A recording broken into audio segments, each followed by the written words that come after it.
Hi, I'm Mark from Dark Voice Bushcraft. Welcome to another video. Today I'll be talking about bushcraft kit and what I bring out with me into the woods. Okay, so this is my canvas rucksack.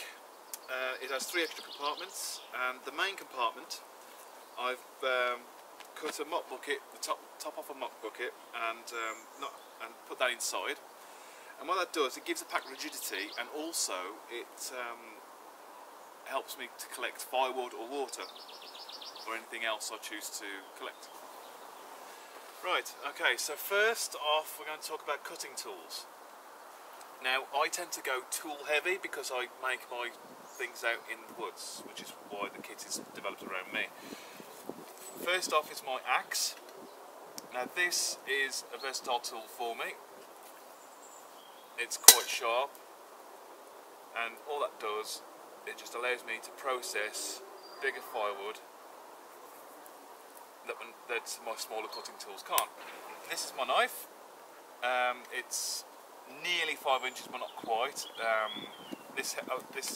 The larger knife I tend to carry so that I can baton with it a lot easier. Okay, and then I've got my multi-tool as well, which gives me the versatility of repairing any kit as well as an extra cutting tool. A Laplander folding saw,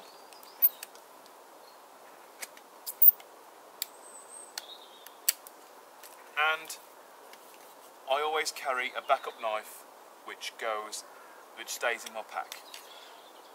The axe, the multi-tool and my knife will always stay on my belt. These will stay in my pack because these are my backup items that I'm going to need should I lose any of these. Okay, so next we go about emergency kit, because obviously we've got cutting tools, we need a way to mend ourselves if we cut ourselves. So I've got a mini first aid kit. This stuff I've replaced over time, so it's not got the original kit in there, and a burns kit as well. Okay, so that's just in case I burn myself. An emergency space blanket should hypothermia set in. I've got an emergency cover for that, and also 2 refuse sacks. They are rubble sacks that I got from a hardware store. They double up as a bivvy in an emergency, or I can cut them open for an extra shelter.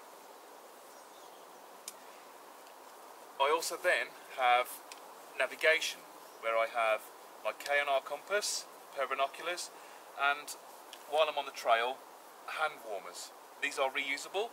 You snap them to activate them. They'll stay warm for about 5 minutes, and all you got to do then is boil them again and you can reuse them. Next I have combustion. This is my emergency fire kit. This has a inner tube, bicycle inner tube, which lights when wet. I have cotton wool balls, spare ferricium rod, Vaseline, and also a lighter, and spare strips of bicycle inner tube as well. And also I have waterproof wet fire tinders that are covered in wax.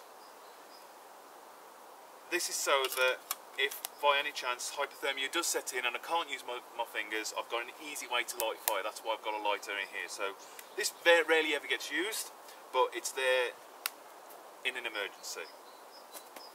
So that's my backup kit. And then I've got my go-to fire kit, which has my flint and steel, some spare cordage, both synthetic and natural. Natural so I can build a bird's nest if all of the tinders are wet. Birch bark, which lights in the wet anyway, so I've got an extra redundancy there. Fat wood, which also is a good wet fire tinder as well, as another redundancy. And also I've got solar ignition method by magnifying glass here, and a char tin, and also a bearing block for bow drill. That all just goes back in my pouch like so. Right, okay, so the next item that's in my pack are bandanas.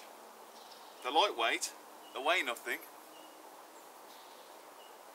They act as a towel, so I can just dip this in the stream, use it as a towel to clean my hands. I can use it to wash my face. It also doubles up as a filtration device. It can act as a sling, it can act as a head cover in warm weather. There's 1,000,001 uses for bandanas, and I always carry 3 of them. The reason why I talk about water filtration is because of the containers. I always carry a stainless steel pot that has a recess for a pot hanger. It also doubles up as a skillet, which is why I love that one. It's that goes in my pack. And then I have a recent item here that I've purchased. Is a stainless steel bottle and a stainless steel cup. This also has a lid, which will help keep the heat in and help the boil faster. So that's what I've got in my kit, and that's always water in. Okay, so the next thing is cover. I have a Gore-Tex bivy bag to go around my wall blanket sleeping system in cases of high wind, and also a tarp of some description. This one just happens to be a DD 3 metre by 3 metre tarp. Next I have paracord for bigger tasks, bank line, which I only use for lashings, because if you try and put a quick release knot in that, you're not going to get it out. And also I always carry natural twine round with me. This one you can literally just get from the pound shop. These are what I call luxuries. These will be the last things I think about when packing my stuff for an overnight stay. Blanket pins. I can go without, which is why I can choose to omit them. These are basically just to keep my wool blankets together if I choose to use them as outerwear. I have a water filter for immediate water gratification if so needed. In an emergency, I might just need to get water very quickly to stave off dehydration. A lot of people don't talk about this, but I also take a loo roll because we're all human at the end of the day. And also a candling device of some kind. Now I choose to have a headlamp because it does happen when you're walking about and the night does sometimes catch up on you and you need to set up camp, but you need to process wood in order to do so. You can do it safely by having a headlamp because it will leave your hands free. This is a beeswax candle. This is relatively smokeless compared to a paraffin candle and will warm up your tent or tarp area, your microclimate as it's so called. And this will give off the same amount of heat as another human body would. Again, this I would class this as a luxury item because I can carve a spoon or a fork in the woods if I want to. It's just, again, this is just another luxury I choose to take with me. It doesn't weigh a lot, so I just stick it in. Also a mosquito head net. This helps keep the flies off my face, but also acts as another filter. You can actually use this to leach the tannins out of acorn meal if you choose to harvest acorns. And this is basically for repairs. This is duct tape, and I've recently got Gorilla Tape. It's a more stronger version of duct tape. This is basically for field repairs, and it also doubles up as first aid items such as binding wounds together, and also keeping mechanical injuries in one place by tape, because you can just tape a stick if you say break your leg to your leg. And gauntlets. These gauntlets not only keep my hands from getting burnt, by handling things, by handling hot things. They can also keep my hands warm. They also double up as a flint knapping leather pad because of the length of them. And that's basically why I carry them. Each of these items here, even though they're luxury items, they still carry a multifunctional purpose, which is why I carry them. So in conclusion, this video was about not telling you what to pack, but how I pack my items for my skill level and the luxury items I put therein and what I can leave out. Many people tend to overpack or underpack.